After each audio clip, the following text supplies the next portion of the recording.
고린도후서 2장 1절에서 마지막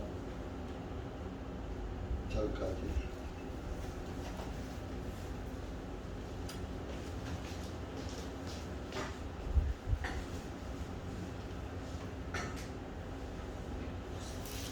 읽겠습니다. 시작. 그러나 내가 다시는 무거운 마음으로 가지 아니하기로 결심하였다. 내가 너희를 슬퍼하게 하면 나로 인하여 슬퍼하게 된 그 사람에게 나를 즐겁게 할 자가 누구이겠느냐. 내가 이와 동일한 것을 너에게 쓴 것은 내가 갈 때에 마땅히 나를 기쁘게 해주어야 할 사람들로부터 슬픔을 얻게 될까 함이요. 또 나의 기쁨이 너희 모두의 기쁨임을 너희 모두 안에서 확신하니 이는 내가 마음에 많은 고난과 괴로움 중에 많은 눈물로 너희에게 썼으나 너희를 슬프게 하려는 것이 아니요 내가 너희에게 더욱 넘치는 사랑이 있음을 너희로 하여금 알게 하려 하기 때문이다. 그러나 어떤 사람이 슬프게 하였을지라도 그가 나를 슬프게 한 것은 아니라 얼마간은 그러하니 그것은 내가 너희 모두에게 지나친 부담을 주지 아니하려 함이라. 그런 사람은 많은 사람들에게서 가해진 이 징벌로 충분하니라. 그러므로 너희는 오히려 그 반대로 그를 용서해주고 위로해주니 마땅하니 혹시라도 그 사람이 지나친 슬픔에 빠질까 염려하노라. 그러므로 내가 너희에게 간청하노니 너희는 그를 향한 너희의 사랑을 확인하라. 이는 너희가 모든 일에 순종하는지 너희의 증거를 알고자 하여 내가 또한 이것을 너희에게 썼노라.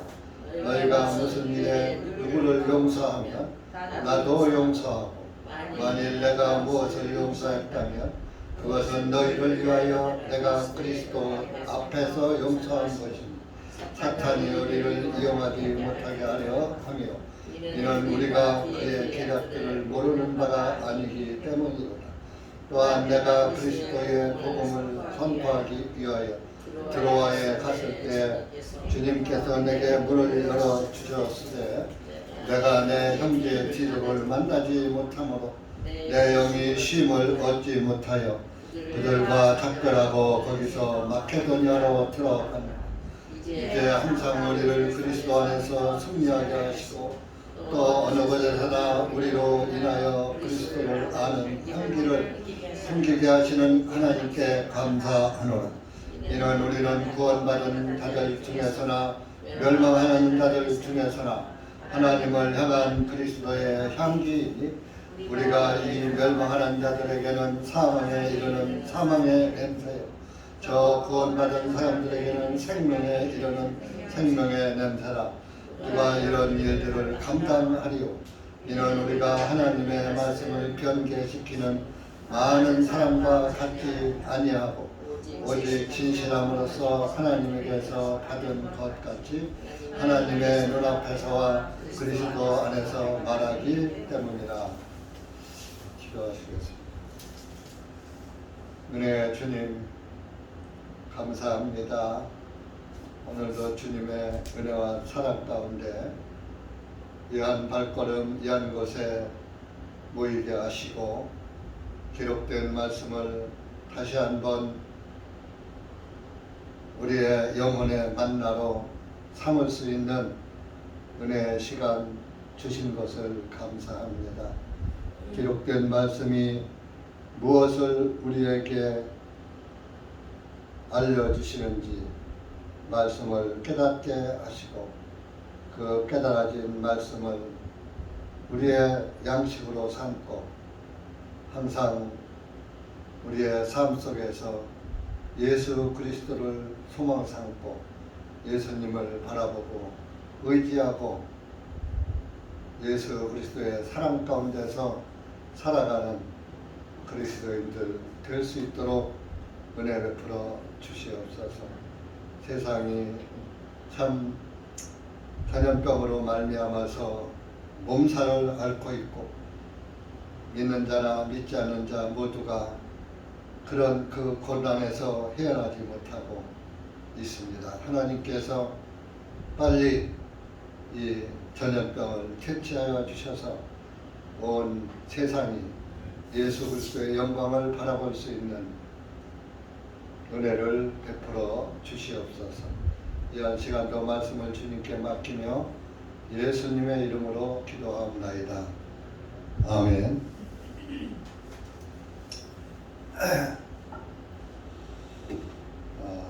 코로나가 강질하고 쉽게 이렇게 지나가는 사람도 있지만 또 낫고서도 휴증에 시달리는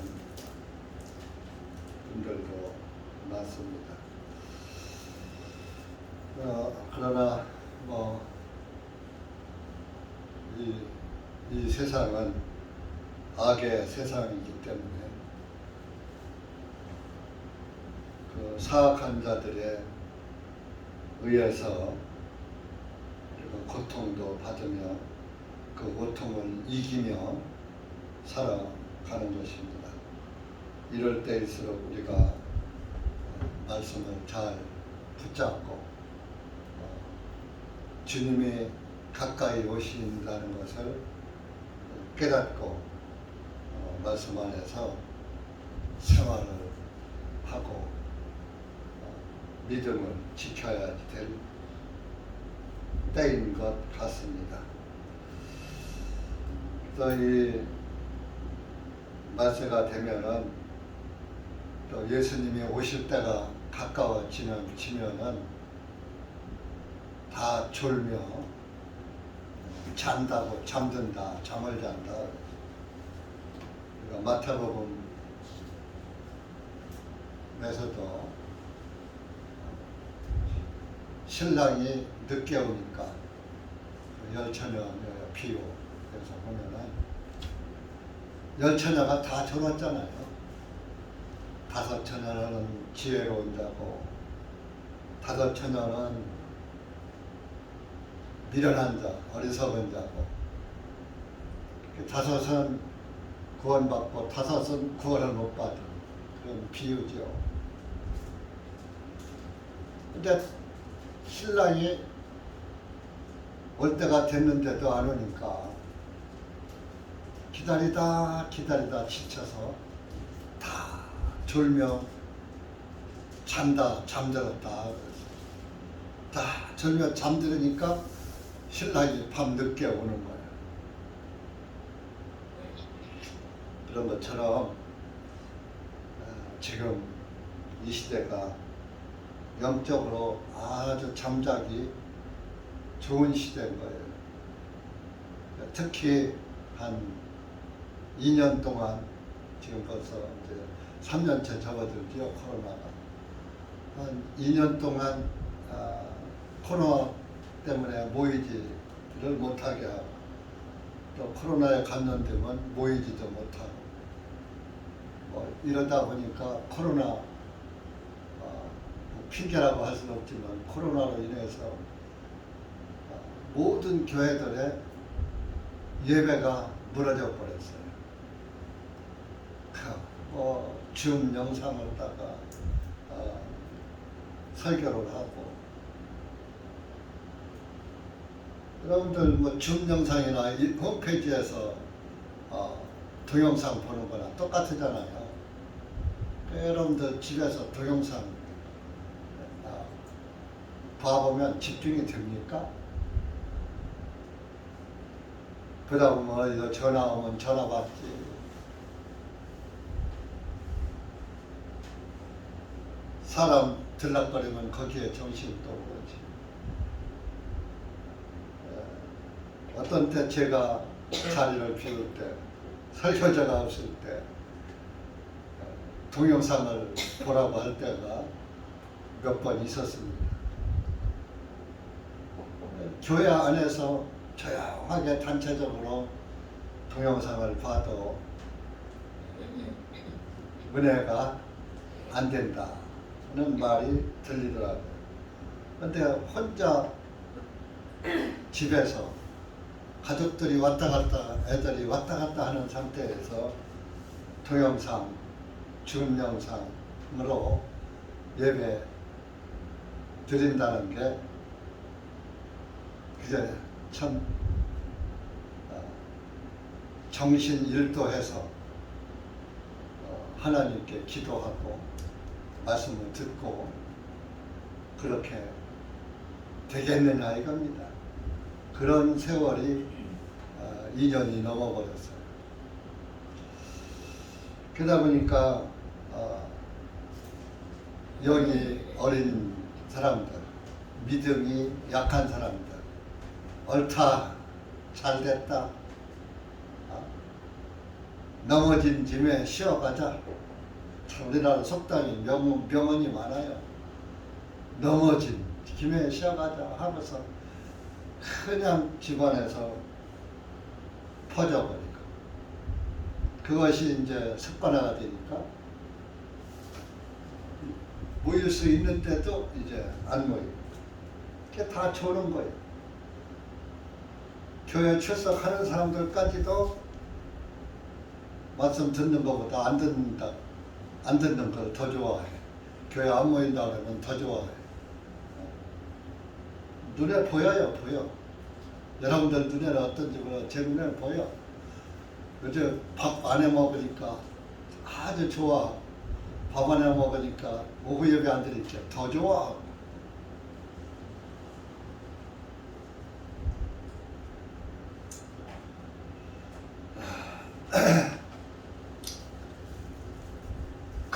그렇게 잠들어 가는 겁니다.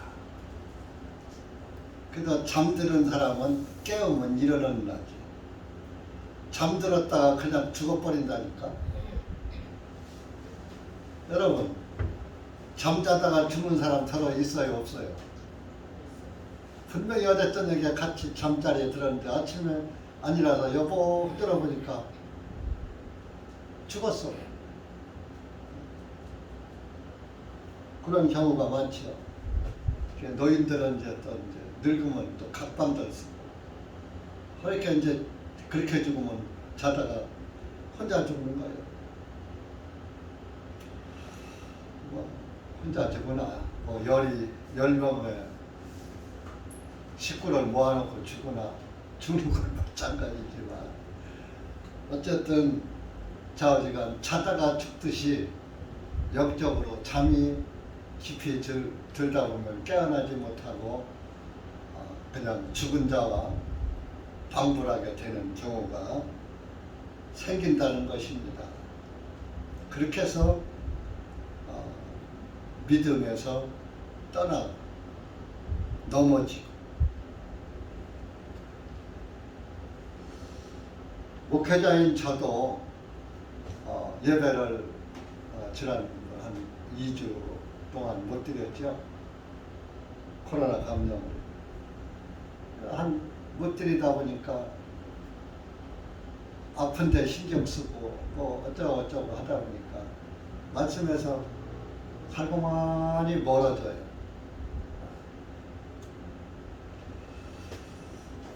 그리고 또 육신적으로 편안하고 좋아. 신경 안 쓰고.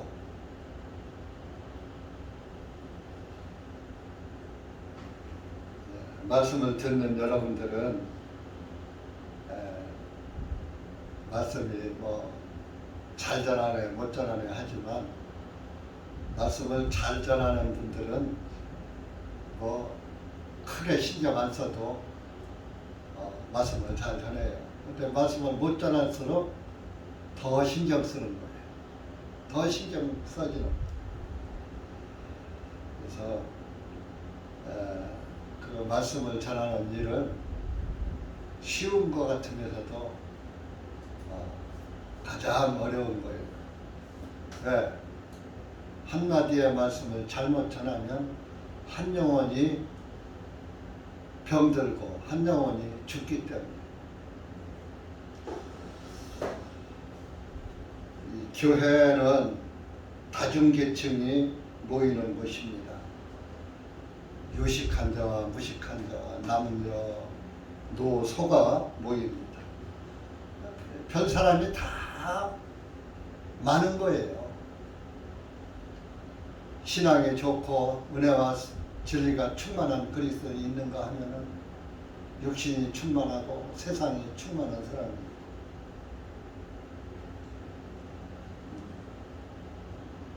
껍데기는 그리스도인이고 속은 그리스도인이 아니고 표리가 부동한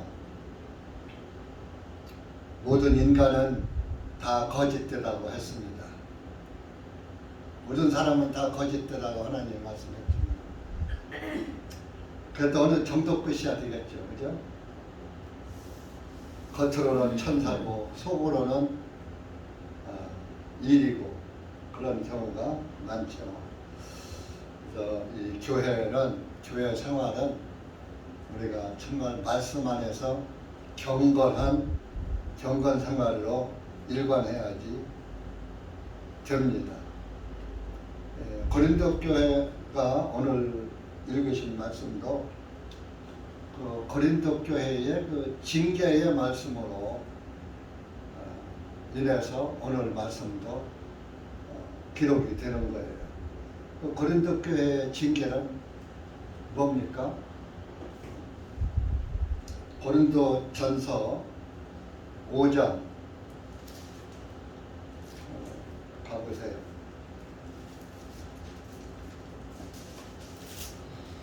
이것이 고린도 교회의 아주 그 파장을 일으킨 사건입니다. 5장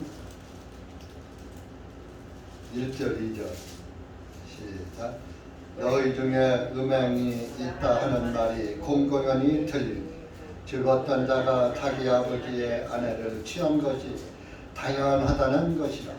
그러한 음행은 이방인들 사이에서도 입에 담지 아니하는 일이니라.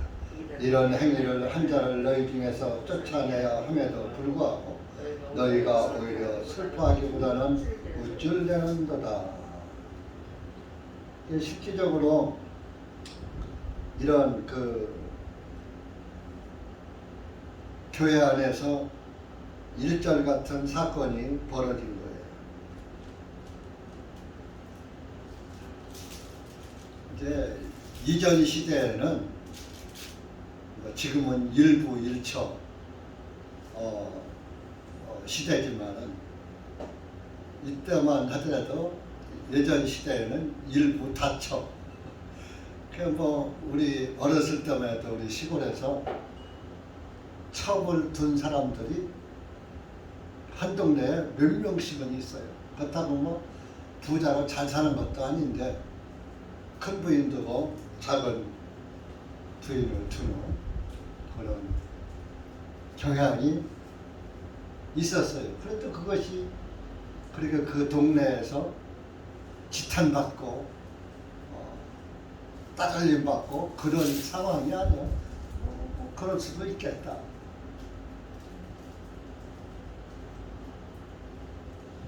그러다 보니까 나이 많은 영감이 젊은 여자를 후처로 데리고 살다가 남편이 죽으니까 전처의 소생과 나이가 비슷해지는 경우도 있다. 그러다 보니까 이런 문제가 생긴 거예요.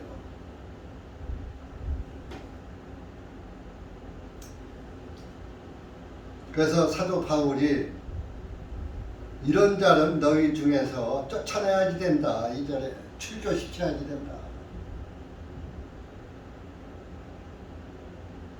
교회 안에서 형제자매도 아니고 자기 아버지의 아내를 와 간통을 하느냐.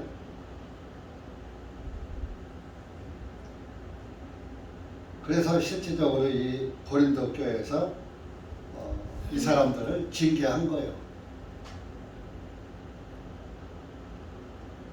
징계를 했는데 징계를 하고 나니까 징계를 했다고 해서 무조건 다 끝난 건 아니잖아요. 그 영혼도 불쌍한 영혼이잖아요. 그 영혼을 위해서도 예수님이 죽으셨잖아요. 음행을 했다고 해서 구원 대상에서 제외되는 것은 아니잖아요. 사마리아 여인도 구원했고,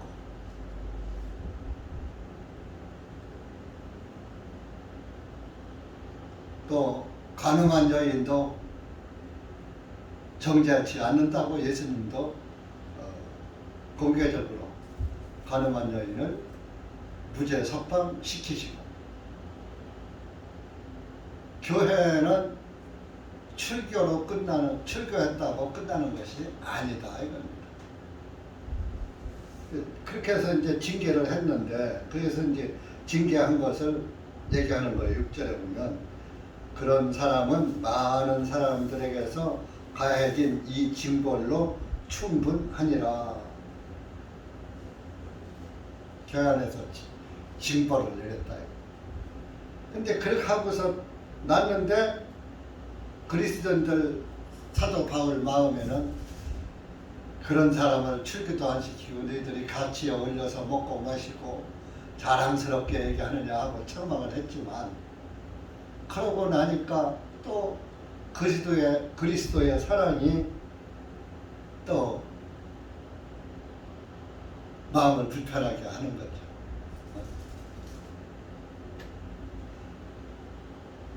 그 4절에 보면 4절에 이는 내가 마음에 많은 고난과 괴로움 중에 많은 눈물로 너희에게 썼으나, 고린도전서 아까 5장 읽었 그 편지를 썼다 이겁니다. 너희를 슬프게 하라는 것이 아니요 내가 너희에게 더욱 넘치는 사랑이 있음을 너희로 하여금 알게 하려 하기 때문이라. 너희를 사랑하기 때문에 내가 그런 편지를 너희들한테 썼다 이겁니다. 징계의 글을 썼다 이겁니다.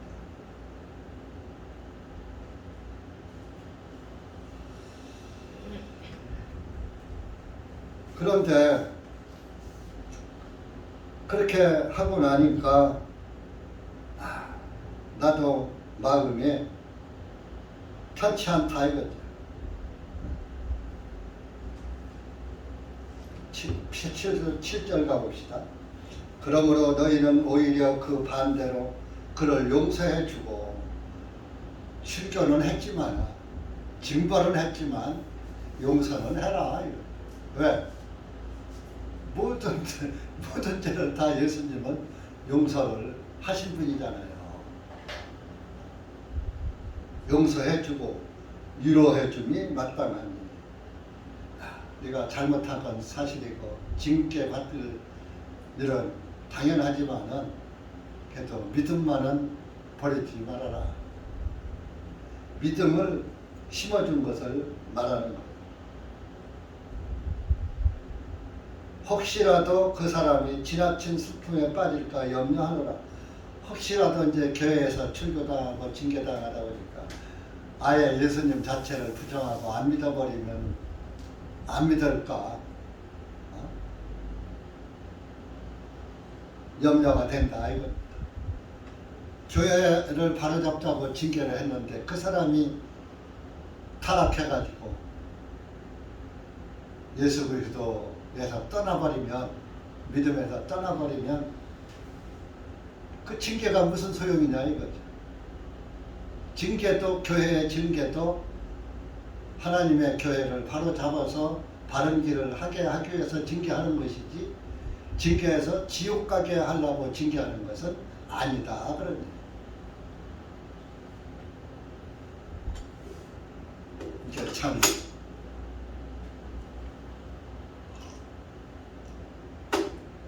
하나님의 교회가 이 죄로 가득한 세상 가운데서 세워져 가려니까 별별 고난이 다 많은 거예요.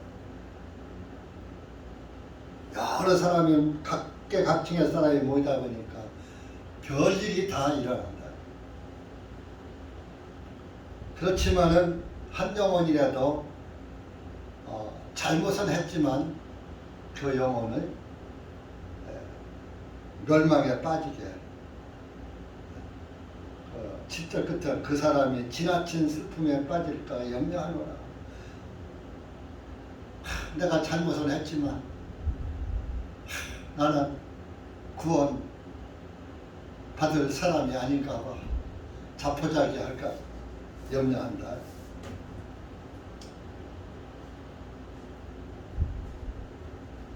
그러니까 어떤 사람이 어떤 죄를 졌다 할지라도 그 죄는 누가 가져가셨어요? 예수님이 가져가셨으니까 징계는 한다 하더라도 그 사람의 믿음까지는 부정하지 말라 그런 얘기예요.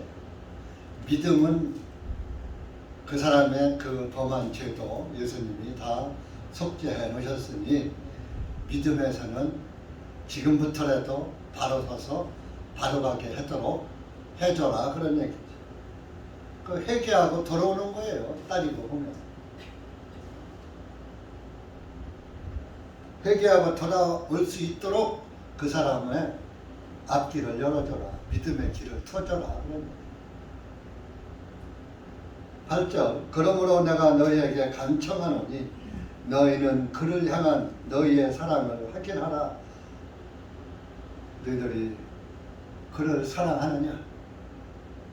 육신의 사랑이 아니라 하나님의 사랑, 하나님이 주신 사랑, 구원의 복음을 확인하라. 이는 너희가 모든 일에 순종하는지 너희의 증거를 알고자 하여 내가 또한 이것을 너희에게 써놓으라. 너희들이 그냥 출교로 끝나고 이방인같이 여기고 돌아보지도 않고 그 영혼이 어떻게 되든지 신경도 안 쓰고 그럴까봐 내가 지금 또 편지를 이거 후속 2번째 또 쓴다 그런 얘기. 10절에 너희가 무슨 일에 누구를 용서하면 나도 용서하고 너희들이 누구 어떤 죄를 범했을 때 용서를 했다면 나도 용서한다 이게요. 나도 용서받은다 하니까. 만일 내가 무엇을 용서했다면 그것은 너희를 위하여 그리스도 앞에서 용서한 것이다. 내가 용서한 것도 너희들도 내가 용서하는 것을 보고 너희들도 용서할 줄 알아야 된다. 그래서 그리스도인들은 누구와 끝까지 원수를 맺지 못하는 거예요. 개인적인 감정과 서운함과 개인적인 일로 인해서 상대방과 좋지 않은 관계에 있다 하더라도 그 영혼은 사랑할 줄 알아야 된다. 그러니까 원수를 맺지 말라. 그래서 이제 세상 사람들 여러분들 사회생활하면서 서로 접해 보셨을 거예요. 어떤 사람은 그래 나는 한 번 틀어지면 한 번 아니면 그 사람 다시 안 봐 하고 진짜로 안 보는 사람 봤어요? 못 봤어요? 다시 안 봐 하고 왼수 지고서 상종하는 사람 저도 봤어요. 저도 옛날에 또 그런 적도 있었어요. 예를 들어서 예수님 안 믿을 때 아이 저런 건 인간다 그런 건 상종도 말이야. 아예 그냥 절교해버리고 만 적이 있어요. 그때는 뭐 하나님의 사랑이 없을 때니까 그렇게 할 수가 있지요. 그러나 지금은 어떤 때는 그 사람은 구원을 못 받은 사람이에요. 나는 구원을 받은 사람인데 그 사람과 내가 원수를 맺고 서로 반목을 하고 산다면 하나님 말씀에 어긋나는 거잖아요. 그러니까 내가 잘못한 게 없어도 내가 먼저 화해하자고 손 내민다니까요. 오늘은 그래 보지 말자 했다가도 내일 가서는 아니야 내가 생각이 짧았습니다 하고 손을 내밀 수밖에 없어져요. 옛날 같으면 그럴 필요가 없어. 내가 또한테 왜 자존심 버리고요. 그런데 이제는 구원받은 양심이 원수를 맺고 살 수가 없더라 이겁니다. 원수 맺고 그런 사람은 없지만은 혹한 감정이 엇갈리는 사람이 생활 살다 보면 생길 때가 있어요. 그 사람은 그냥 자기 감정 엇갈리면 그냥 뭐 너는 너고 나는 나고 이렇게 지내자 하는 식으로 막무가내로 나가요. 저는 불편하잖아요. 그러니까 예수님이 원수를 사랑하라. 원수 사랑, 내 이웃을 사랑하라 그랬는데 그거 그리스도인이 상대방이 그런다고 똑같이 그러면은 안 되겠더라고요. 그래서 그런 것이 구원받은 그리스도인의 양심이에요. 믿음의 양심.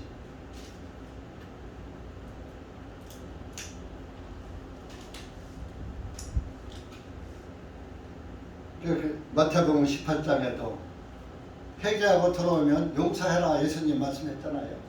몇 번? 70번씩 7번이라도 하라. 뭐 하루에 7번만 용서할까요? 하고 베드로가 물었었지만은 아니야.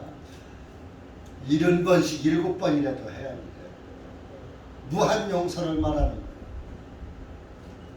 7, 49, 490. 49 타면은 50이에요.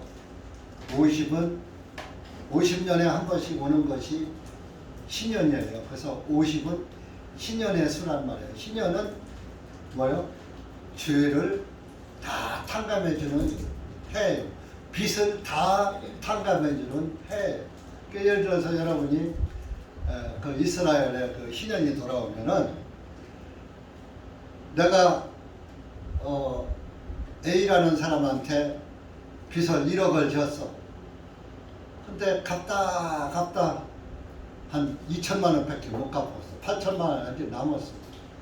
근데 이제 1년 동안에 8천만 원을 마저 갚아야 하는데 못 갚았어. 근데 1년이 후딱 지나갔어. 8천만 원을 못 갚고 50년이 딱 찼어. 그러면은 그 8천만 원을 안 갚아도 되는 거야. 그게 신년이요, 신년. 그게 뭐요? 남의 돈 갚지 않아도 되는 신년이 아니고 죄값을 탕감해주는 신년을 의미하는 거예요. 그 희자가 복희자예요, 복희자. 복이라는. 그러니까 성경에서 복은 잘 먹고 잘 사는 게 복이 아니고 죄값을 탕감받는 게 복이에요. 죄를 사함받는 게 복이에요. 그래서 죄 사함의 구원을 복음이라고 말한 거예요. 굿 뉴스라고 했죠. 좋은 기쁜 소식. 그러니까 한국 사람들은 기쁜 소식 하면 뭐야? 복 받아라 하는 걸 제일 기뻐해요.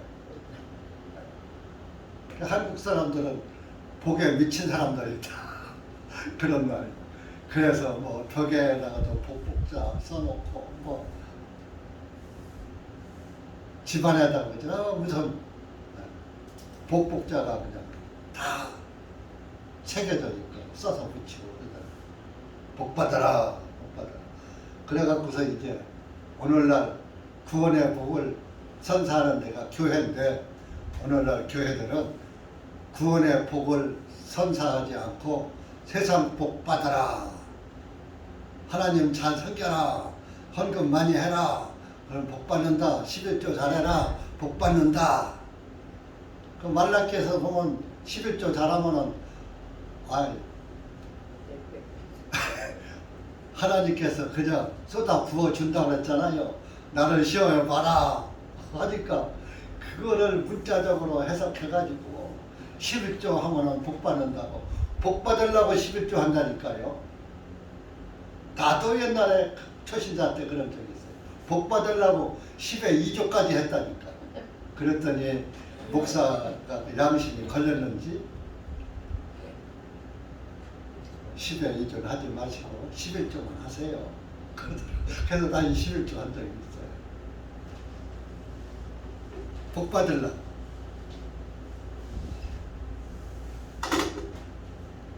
성경에서 복은 물질의 복이 아니라 구원의 복이 성경에서 말하는 복입니다. 그래서 용서는 49 다음에는 50이란 말이에요. 50은 탈락. 490번을 용서하다.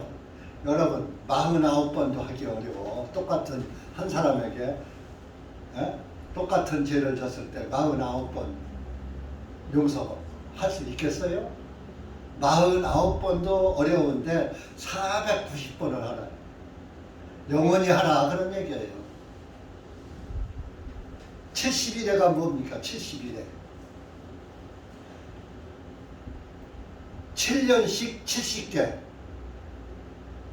7년씩 70이면 7, 7이 49, 490년이죠.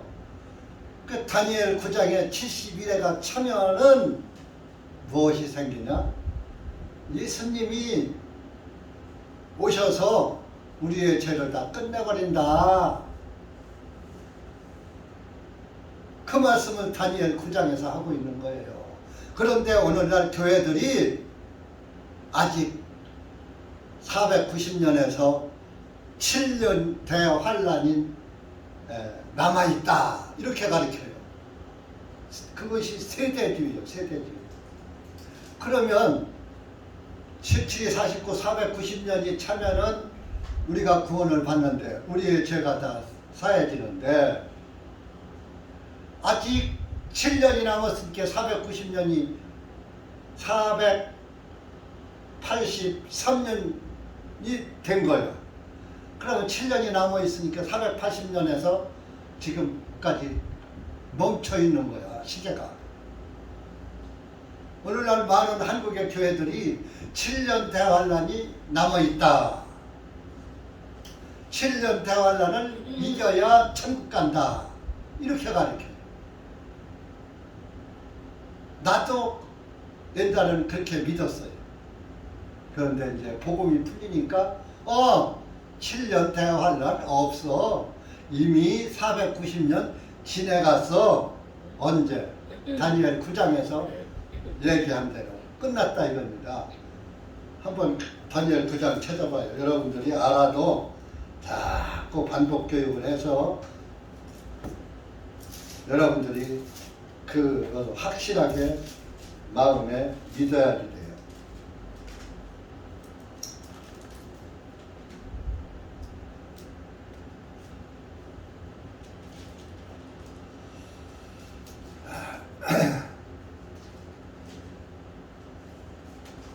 (25절부터) 27절까지 끝까지 한번 읽어봅시다. 시작. 그러므로 알고 깨달을지니라. 예루살렘을 회복시키고 건축하라는 명령이 나가는 때로부터 그 메시아의 통치자 이를 때까지 7주간들과 62주간들이 있을 것이라. 그 거리와 그 성벽이 다시 건축되리니 곧 고난스러운 때들 중에 되리라. 62주간들 후에 메시아께서 끊어질 것이나 그분 자신을 위한 것이 아니니라. 또 장차 올 한 통치자의 백성들이 그 성읍과 그 성소를 파괴할 것이요 그것의 끝은 한 홍수로 뒤덮인 것 같을 것이라. 또 그 전쟁의 끝이 이르기까지 황폐하게 되는 것들이 정하여졌느니라. 또 그분께서 많은 사람들과 더불어 한 주간 동안 그 언약을 확정하실 것이요 그 주간의 중간에 그분께서 그 희생물과 봉헌물을 폐지하실 것이요 또 가증한 것들이 뒤덮임으로 그분께서 그것을 황폐하게 하시리니 완전히 끝날 때까지 하실 것이요 또 그 작정된 것이 그 황폐하게 된 것들 위에 쏟아지리라 하니라. 이게 뭐냐 하면요, 이건 이미 다 지나간 거예요. 바벨론 포로로 70년 동안 잡혀갔다가 이제 그 하나님께서 예레미야 선지자에게 70년 동안 바벨론으로 이제 포로로 잡혀갈 것이다. 그런데 70년이 차면은 너희들이 돌아올 것이다. 이제 그렇게 예언을 이제 예레미야 선지자가 예언을 해놨어요. 해놨는데 이제 70년이 차니까 이제 하나님께서 이스라엘 민족을 이제 이스라엘로 돌아가게 하시는 거예요. 그래가지고 이제 그 이스라엘로 돌아와서 성전을 건축하고 이렇게 하도록 하나님께서 이스라엘에게 기회를 준 거예요. 줬는데 그것이 언제부터냐?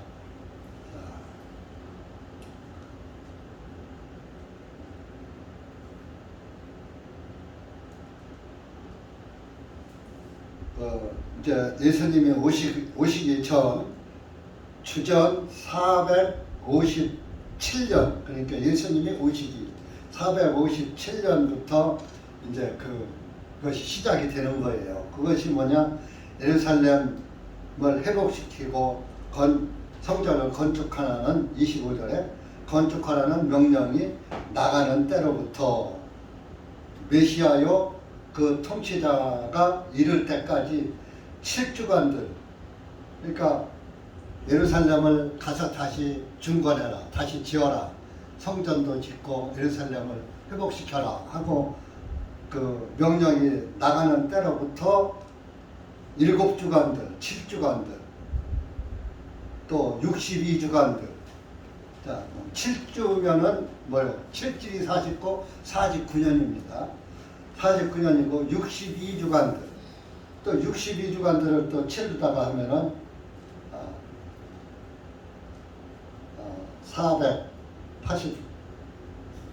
483년인가 뭐야? 계산해봐요. 483년이죠.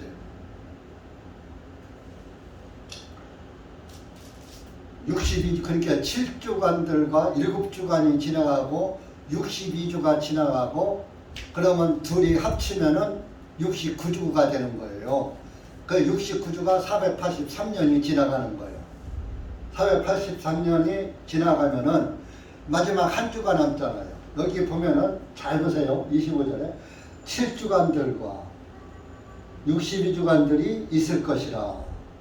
그러니까 이렇게 이제 62주간들이 하면 69주간들이 그 사이에 예루살렘의 그 거리와 그 성벽이 다시 건축되리니, 그러니까 69주 안에 7주간들 안에 이것이 되는 거예요. 7주간에 49년 고난스러운 때 중에 되리라. 그래서 이제 49년이 지나간 7주간들 사이에 예루살렘이 중건이 된단 말이에요. 그러면 62주가 지나가. 그러면 앞에 7주간이 지나갔으니까 49년이 지나가고 또 62주간의 기간이 또 지나간단 말이에요. 그것이 483년이라고. 그러니까 7주가 지나가면서 바로 62주가 또 시작이 되는 거예요. 뭐 7주간 있다가 또 얼마 있다가 또 62주가 있고 또 얼마 있다가 한 주가 있고 이런 게 아니라 연속되는 거예요. 그래서 이제 7주간 후에 62주간이 지나갔다면 그것이 483년인데 7주간들도 바로 있어야 될까요? 한 2000년 후에 가서 7년이 있어야, 한 주간이 있어야 할까요? 앞에서 7년 다음에 62주간이 바로 이어졌다면 62주간이 지나 69주가 지나고 한 주간도 바로 이어져야지 되는 거예요.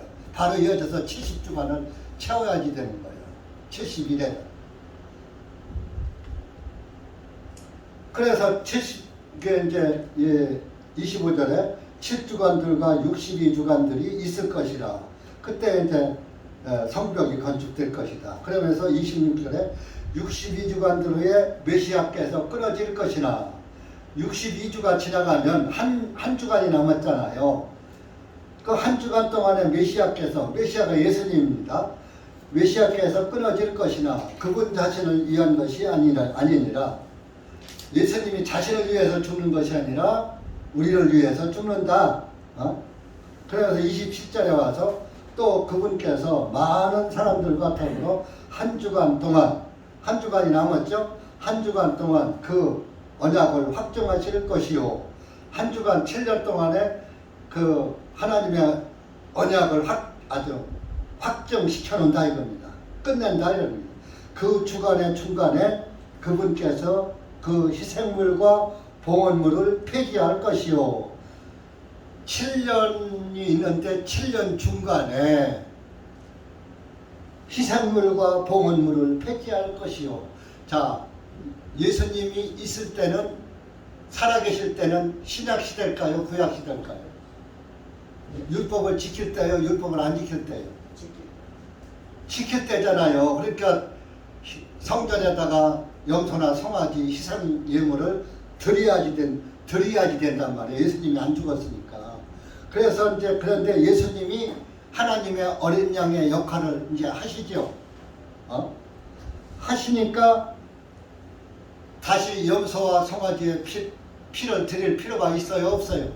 예수님이 골고다 언덕에서 일의 절반, 그 주간의 중간에 3년 반에 예수님이 33년 반에 죽으신 거예요. 그러니까 30년서부터 한 주가 시작되는 거예요. 예수님이 30살이 됐을 때 이제 483년이 찬 거예요. 그러고 이제 7년이 이어지니까 그래서 3년 반 동안 전도하시다가 그것을 공사의 기간이라고 해요. 3년 반 동안 전도 3년 반이 딱 돼서 골고다 언덕에서 죽으신 거예요. 그래서 희생물과 봉헌 예물을 끝내버렸어. 그래서 예수님이 죽으실 때 성소 휘장이 위에서 아래까지 찢겨졌다라는 말씀이 나오죠. 마태복음 27장에. 왜?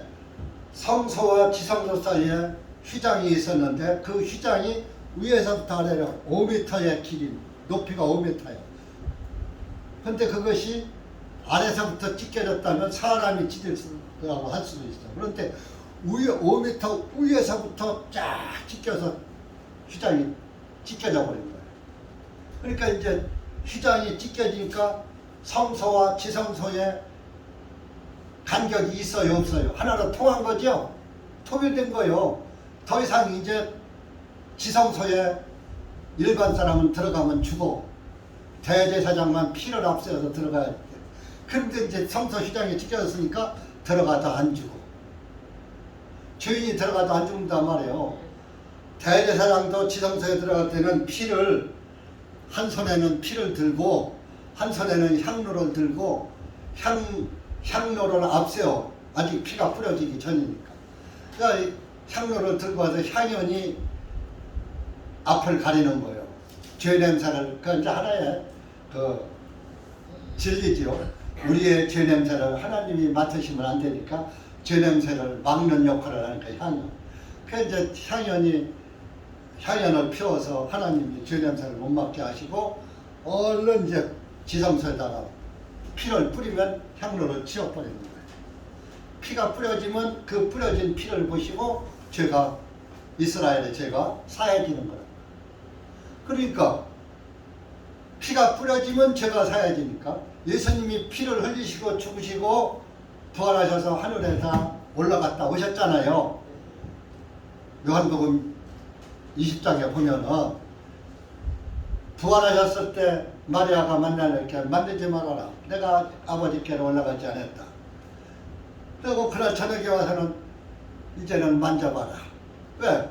자기 피를 하나님 앞에 갖다 뿌리고 내려왔으니까 세상 죄가 다 사해졌거든. 그러니까 이제 만져도 괜찮다. 너희들의 죄는 다 사해졌으니까 너희들은 죄인이 아니다. 너희들은 의인이다. 그러니까 나를 만져도 안 죽는다. 죄인이 하나님을 만지면 죽어. 그래서 예수님이 나를 만지지 말아라. 아직 내가 아버지께로 올라가지 않았다. 하늘로 올라갈 수 있는 사람은 예수님밖에 없는 거예요. 사람은 하늘로 올라갈 수가 없어. 죄인이기 때문에. 그래서 죄 없으신 예수님이 의인으로 오셔서 의인이 죄인을 대신해서 죽으시고 하늘로 올라가셔서 그 자기 피를 가지고 대제사장이 되셔서 하늘에 올라가서 하늘 지성소에다가 하나님 면제자라 피를, 이것이 제 피입니다. 세상 죄를 사한 피입니다. 하다 보니까 이제 성소 휘장이 다 찢겨버리고 더 이상 염소나 송아지에 피를 드릴 필요가 없어.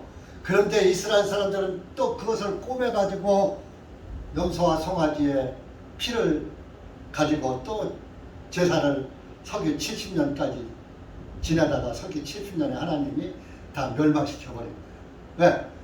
그 뭐요? 하나님의 구원 사역을 믿지 않은 이스라엘 민족은 다 멸망당한 거예요. 그건 뭡니까? 오늘날도 마찬가지예요. 구원을 받지 않고 예수 그리스도의 구원을 멸시한 자들은 다 멸망해 서기 70년에 이스라엘이 망함과 같이 그 영혼이 망하는 것을 보여주는 거예요.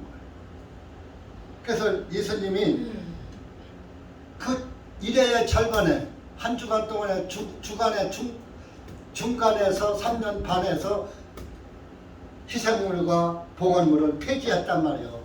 그래서 히브리서에 바울이 염소와 송아지의 피로 아니하고 자기 피로 영원한 속죄를 이루셨느니라 히브리서 9장 12절에 말씀하셨잖아요. 그러니까 일의 중간, 마지막 한 일의 중간에 다 끝나버렸어. 죄를 사해놨단 말이에요. 그렇게 해서 그러면 3년 반 예수님이 죽으실 때 마지막 한 일에 3년 반이 지나갔죠. 3년 반이 남았죠. 3년 반이 예수님이 부활하시고 하늘로 올라가신 다음에 성령이 내려와서 이제 사도들을 통해서 이스라엘 사람들에게 구원의 복음을 전하는 기간이에요. 그것이 언제까지냐? 사도행전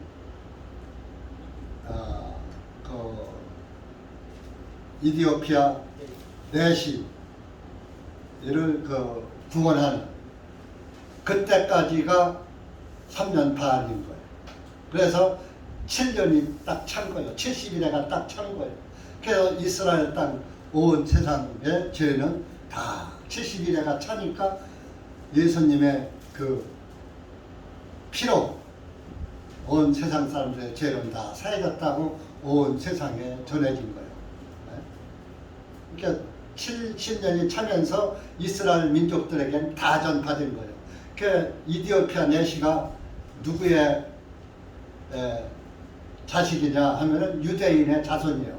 그래서 이디오피아에서 예루살렘에 율법 지키러 왔다가 예수님을 안 믿는 이스라엘 사람들이니까 왔다가 내려갈 때 하나님이 빌립 집사를 보내가지고 빌립이 가서 전도해서 그러면 이디오피아 사람들은 누구의 자손이냐? 모세가 구스 여인을 취했다 그랬어요. 구스가 이디오피아예요. 구스 여인을 취했다 그랬으니까 모세의 후손일 수도 있고 또 솔로몬이 또 스바 여왕과 만난 적이 있어요. 열왕기에 보면은 스바 여왕이 솔로몬이 하나님의 성전을 져놓고 와서 성전 보고서 정신이 아주 몽롱했다고 그랬어요. 아주 솔로몬한테 뿅 간 거예요. 그래서 솔로몬의 후손이 이디오피아에 살던 거예요. 그러니까 그 사람들은 알잖아요. 어머니가 알잖아요. 너는 유대인의 피가 흐르고 있다. 너는 유대인이다. 네 아버지가 유대인이다. 그래야 되니까 그 사람들이 이디오피아에 살지만은 이스라엘로까지 율법 지키러 왔다가 이디오피아 내시가 왔다 가다가 구원을 받았단 말이에요. 그러니까 이방 나라에 있는 유대인인 자손에게까지 예수 그리스도의 복음이 전해지는 기간이 마지막 3년 반이야. 그러니까 그렇게 해서 이스라엘 민족들에게는 예수 그리스도의 복음이 다 전해졌어. 근데 그러나 믿는 사람이 있고 안 믿는 사람이 있었던 거야. 그러니까 안 믿는 사람들은 어떻게 됐느냐? 서기 70년에 다 죽은 거야. 구원받은 사람은 하나도 안 죽고 갈릴리로 도망가서 다 살은 거야.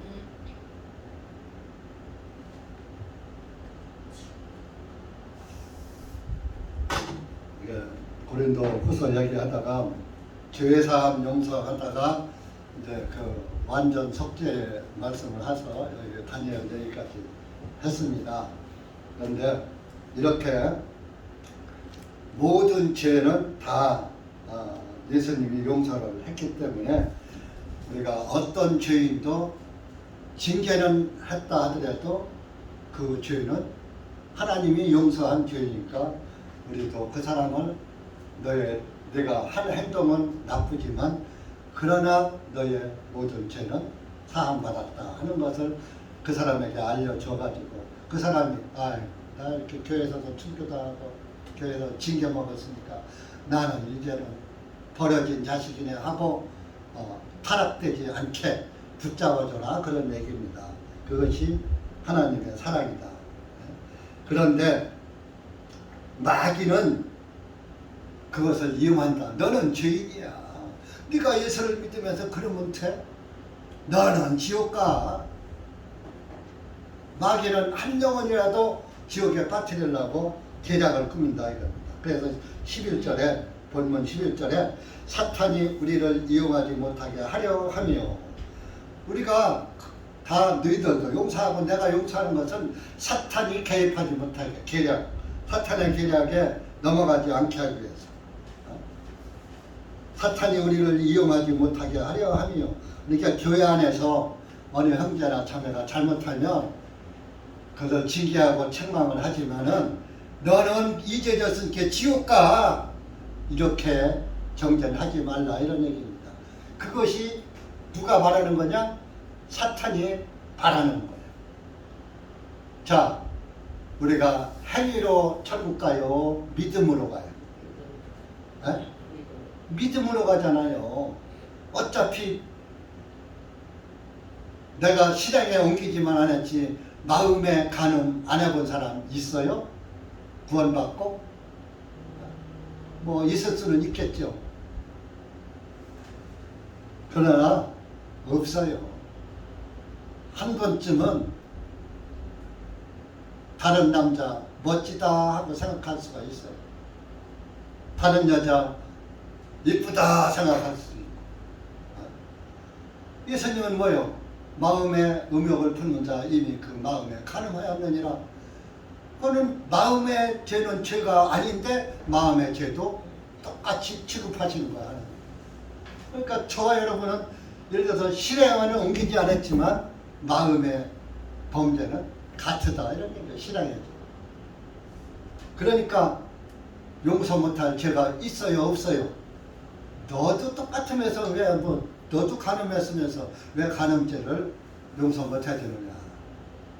그래서 실질적으로 우리 교회가 이런 사탄의 계략에 빠져가지고 서울교회도 그렇게 어려워졌고 그 영향이 우리 지역교회까지 이렇게 서울에서 풍성하게 들어가면 지역도 같이 풍성하게 충만하게 가는데 그러다 보니까 첫째는 뭐 지역교회 목사들은 역량이 부족해서 그렇죠.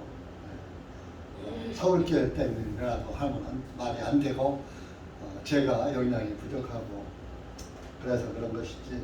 그러나 어쨌든 교회 안에서는 정죄가 없다. 그래서 범죄한 사람들도 권면하고 책망하면서 붙잡아 일으켜줘라 그런 얘기. 그의 계략에 사탄의 계략에 넘어가면 안 된다.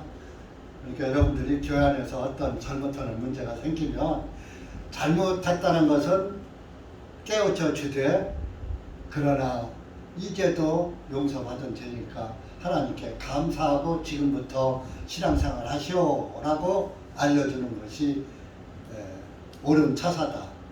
바울도 그런 마음에서 내가 이렇게 이 글을 또 쓴다 이렇게 말을 하고 있습니다. 그래서 그 바울이 이제 그 고린도에 내가 가려고 하는데 지금은 내가 못 가고 편지로다가 쓴다. 그런데 하나님께서 내게 그 복음의 문을 열어 주셔서 내가 이제 뭐 마케도니아로 간다. 마케도니아로 간다. 그런데 13절에 보면은 내가 그 디도 형제를 만나러 가야지 되는데 디도 형제를 만나지 못해서 참 아쉬웠다. 그냥 내가 그냥 마케도니아로 그냥 갔다. 13절에 말하고 있어요. 근데 디도를 언제 만나냐 하면은 고린도후서 7장에서 만나요.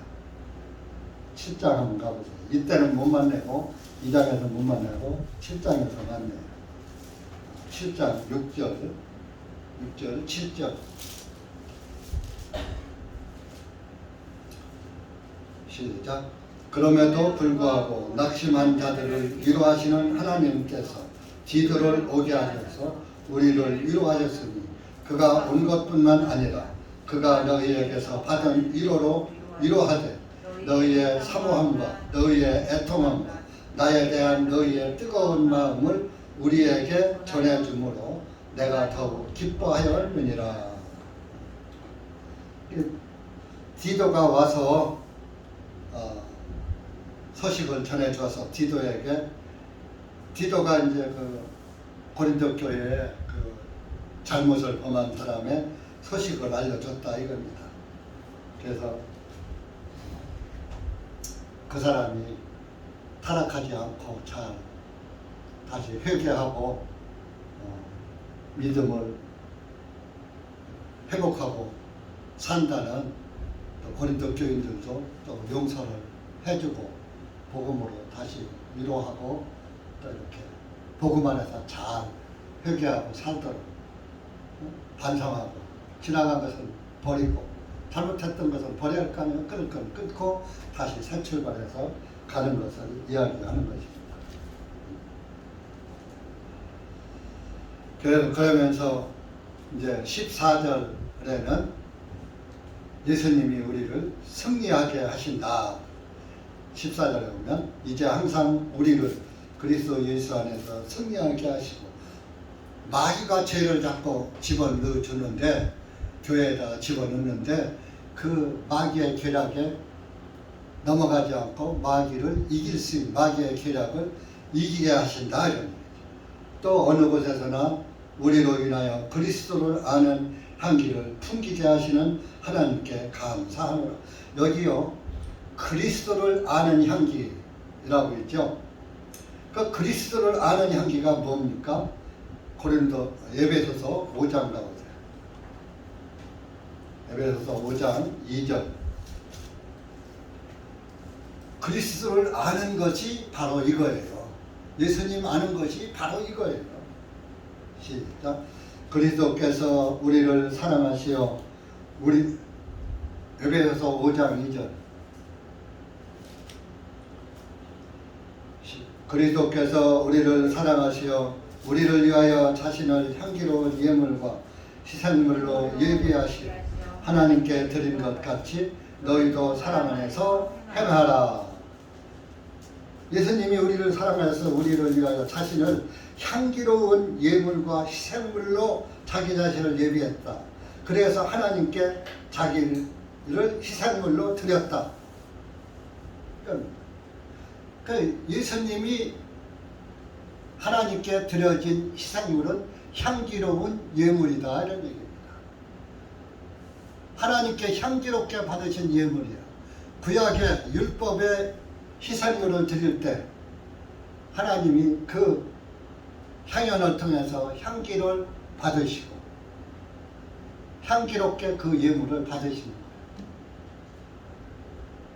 그런 것이 이제는 그것은 염소와 송아지의 향기로운 예물은 모형과 그림자고 예수님이 향기로운 예물을 해서 드려지셔서 하나님이 기쁘게 받으신 거예요.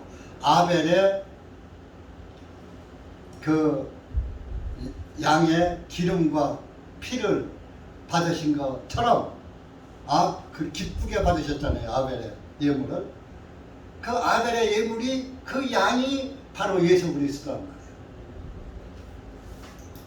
그러니까 여러분들의 행위를 드리는 것은 죄악의 행위니까 드릴 게 없어.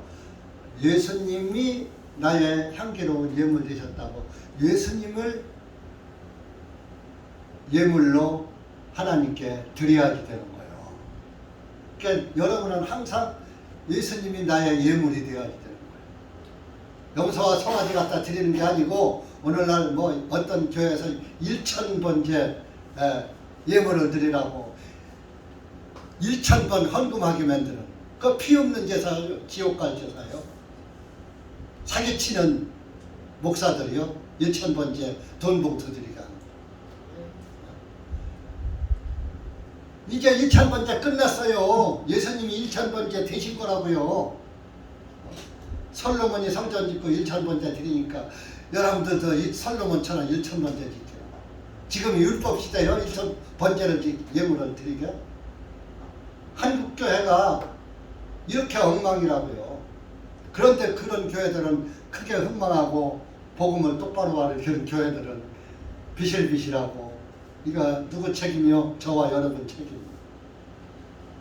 구원받은 사람들 책임. 이 귀한 복음을 썩히고 있으니 그것이 그리스도를 아는 향기다. 그래서 여러분들이 가면은 예수님의 향기가 풍겨야지 돼. 구원의 복음의 향기가 풍겨야지 돼. 그것이 예수님을 아는 향기인 거예요. 15절에 이는 우리는 구원받은 자들 중에서나 멸망하는 자들 중에서나 하나님을 향한 그리스도의 향기다. 여러분들은 예수님의 향기예요. 향기. 여러분들이 갈 때마다 가는 곳마다 예수님이 증거돼야 그게 향기요. 근데 가는 곳마다 세상 말만 하면 돼요. 참 복음 전하기는 어려워요. 참 복음 깨닫기도 어렵고 전하기도 어렵고. 어쨌든 우리가 예수님의 향기로서의 몫을 다하는 그리스도인들 되시오. 16절 한번 보세요. 우리가 이 멸망하는 자들에게는 사망에 이르는 사망의 냄새요. 저 구원받은 사람에게는 생명에 이르는 생명의 냄새라. 누가 이런 일들을 감당하리요? 누가 감당해? 우리가 감당해야지. 뭔 얘기냐? 멸망하는 자들에게는 우리가 사망의 냄새다 그랬어. 구원 못 받은 사람에게는 우리가 가서 그 사람에게 니들을 구원 못 받으면 멸망당해. 멸망을 얘기해 줘야 할 거 아니에요. 그래야 멸망을 면하기 위해서 구원받을 거 아니에요. 그러니까 사망의 냄새요.